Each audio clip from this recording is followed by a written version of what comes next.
ओम श्री साईराम. सत्यसाई वाहिनी. प्रकरण 15. स्तर आणि स्थिती. हिंदू धर्म विविध देवांची आराधना करण्याची अनुमती देतो.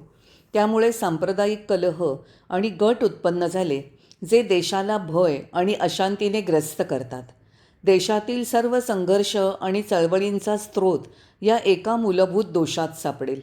अनेक निरीक्षकांचा हा अविचारी निष्कर्ष आहे, परंतु हा निर्णय योग्य नाही. विवेकशून्य व्यक्तींचा हा एक उथळ कल्पनाविलास आहे. बहुत करून पाश्चिमात्य लोक ख्रिश्चन धर्माचे अनुयायी आहेत. जरी ते एकाच देवाची आराधना करत असले तरी जंगली श्वापदांपेक्षा भयानक प्रकारांनी ते एकमेकांच्या कत्तली करत आलेले आहेत.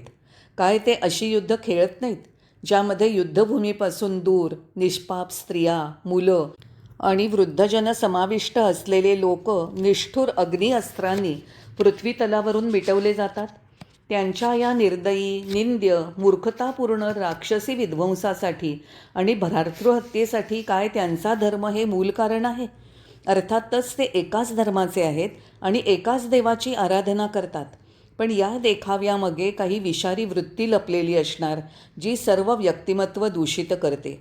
कलह, संघर्ष आणि युद्ध यासाठी धर्म हे कारण अंशमात्रही असू शकत नाही. जर्मनीमध्ये जातीवर्ग आणि सांप्रदायिक संघर्षांना काही स्थान नव्हतं. त्याने विज्ञान आणि तंत्रज्ञानामध्ये असाधारण प्रगती केली. आपली शक्ती, शौर्य आणि धैर्य यांच्याद्वारे तो सर्व देशांमध्ये अग्रगण्य म्हणून तळपत होता. असा देश 4 विजेत्या शक्तींनी 4 भागामध्ये विभागला, ज्यातील प्रत्येक भागाचा शासक भिन्न देश होता. धार्मिक मतभेद आणि सांप्रदायिक संघर्ष यांची समस्या नसलेल्या जपानला अन्य देशांचा सूड काही वर्ष सहन करावा लागला. याचं कारण काय आहे? राष्ट्राच्या अधोगतीसाठी केवळ धर्म हे कारण असू शकत नाही. कोणीही भिन्नता नसलेल्या जगाची कल्पनासुद्धा करू शकत नाही. भिन्नता बुद्धीच्या अंतस्थ स्रोतापासून उगम पावते आणि ती आघातांचा सामूहिक परिणाम असते. प्रत्येक व्यक्तीचं जीवन या बुद्धीची आणि या संस्काराची बाह्य अभिव्यक्ती आहे. चेतन आणि अचेतन वस्तूसुद्धा केवळ या बुद्धीचे विविध स्तरांवरील प्रगटीकरण आहेत. पोपटाची डोळे फिरवण्याची विशिष्ट ढब असते. कावळासुद्धा डोळे फिरवतो, परंतु अगदी वेगळ्या प्रकारे. कोल्ह्याने केलेले परिस्थितीचं आकलन श्वानाच्या आकलनापेक्षा भिन्न असतं. पशुस्वभाव एका प्रकारचा असतो, मानवी स्वभाव वेगळ्या प्रकारचा असतो. माणसातील ज्ञानप्राप्तीमध्ये भिन्नता असते.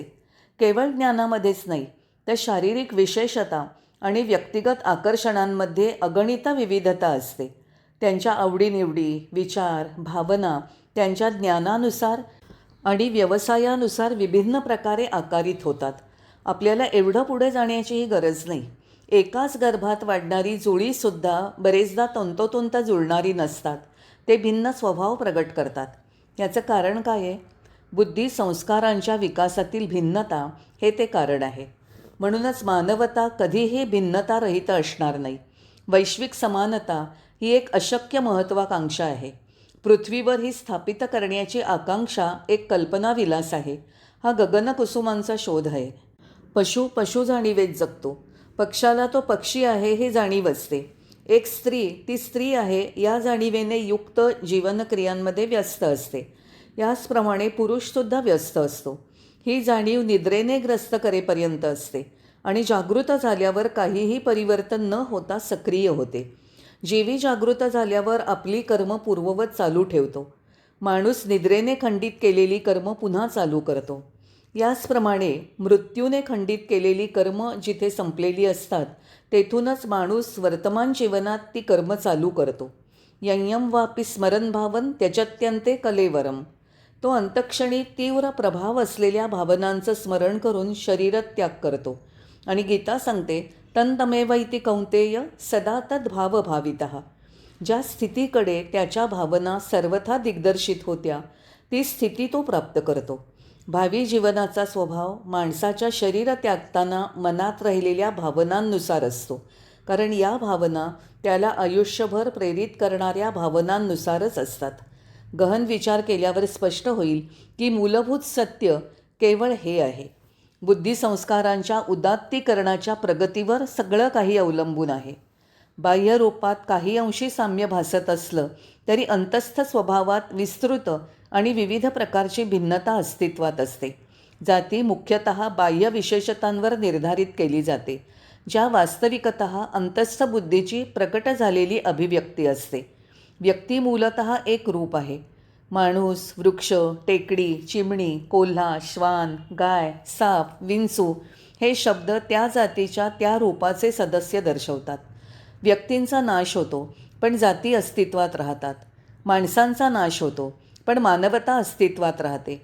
वृक्ष पडून राख किंवा धूळ होतात परंतु वृक्षजातीचा कधी नाश होत नाही. जीवित जाती शाश्वत असते. संपूर्ण नाश कधीही होऊ शकत नाही. जीवनात अनुभवायला येणाऱ्या सूक्ष्म गोष्टींवर जर आपण विश्लेषण केलं आणि शोध घेतला तर ही सत्य स्पष्टपणे दृश्यमान होतील.